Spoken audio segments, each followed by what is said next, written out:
बहन की शादी को 6 साल हो गए हैं। मैं कभी उसके घर नहीं गया। ईद शब रात कभी भी नहीं गया। अब्बू या अम्मी जाते हैं। मेरी बीवी एक दिन मुझे कहने लगी, आपकी बहन जब भी आती है उसके बच्चे घर का हाल बिगाड़ कर रख देते हैं, खर्च डबल हो जाता है। और तुम्हारी हमसे छुप छुपा कर कभी उसको साबुन की पेटी देती है, कभी कपड़े, कभी सर्फ के डब्बे और कभी कभी तो चावल का थैला भर देती हैं। अपनी माँ को बोलो ये हमारा घर है, कोई खैरात सेंटर नहीं। मुझे बहुत गुस्सा आया। मैं मुश्किल से खर्च पूरा कर रहा हूँ और माँ सब कुछ बहन को दे देती है। बहन एक दिन घर आई हुई थी।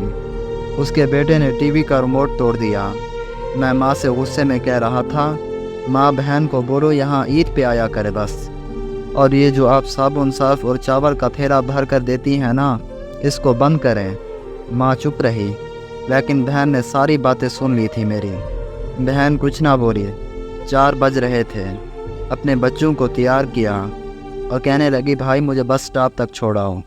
मैंने झूठे मुंह कहा रह लेती कुछ दिन, लेकिन वो मुस्कराई, नहीं भाई बच्चों की छुट्टियां ख़त्म होने वाली हैं। फिर जब हम दोनों भाइयों में ज़मीन का बंटवारा हो रहा था तो मैंने साफ इनकार किया, भाई मैं अपनी ज़मीन से बहन को हिस्सा नहीं दूंगा। बहन सामने बैठी थी, वो खामोश थी, कुछ ना बोली। माँ ने कहा, बेटी का भी हक बनता है, लेकिन मैंने गाली देकर कहा, कुछ भी हो जाए मैं बहन को हिस्सा नहीं दूंगा। मेरी बीवी भी बहन को बुरा भला कहने लगी। वो बेचारी खामोश थी। बड़ा भाई अलहदा हो गया। कुछ वक्त के बाद मेरे बड़े बेटे को टीबी हो गई।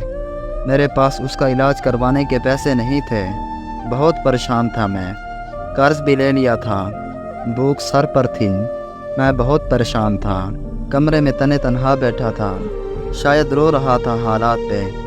उस वक्त वही बहन घर आई। मैंने गुस्से से बोला, अब ये आ गई है मनूस। मैंने बीवी को कहा, कुछ तैयार करो बहन के लिए।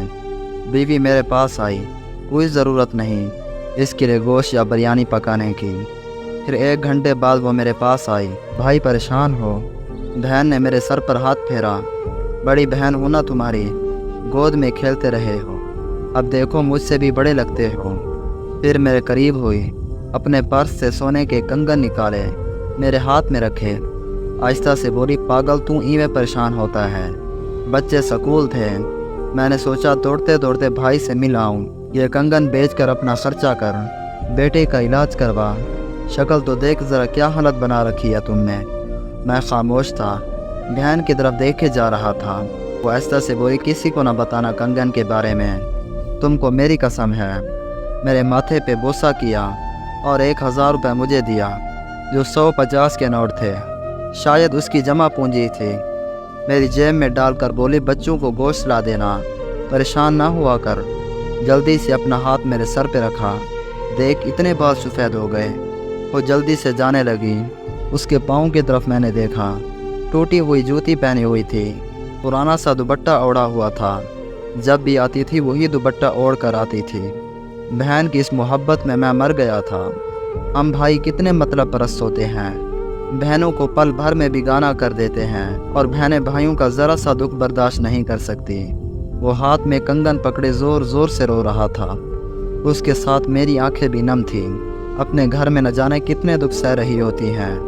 कुछ लम्हे बहनों के पास बैठकर हाल चाल पूछ लिया करें, शायद कि उनके चेहरे पे कुछ लम्हों के लिए एक सुकून आ जाए। बहनें माँ का रूप होती हैं।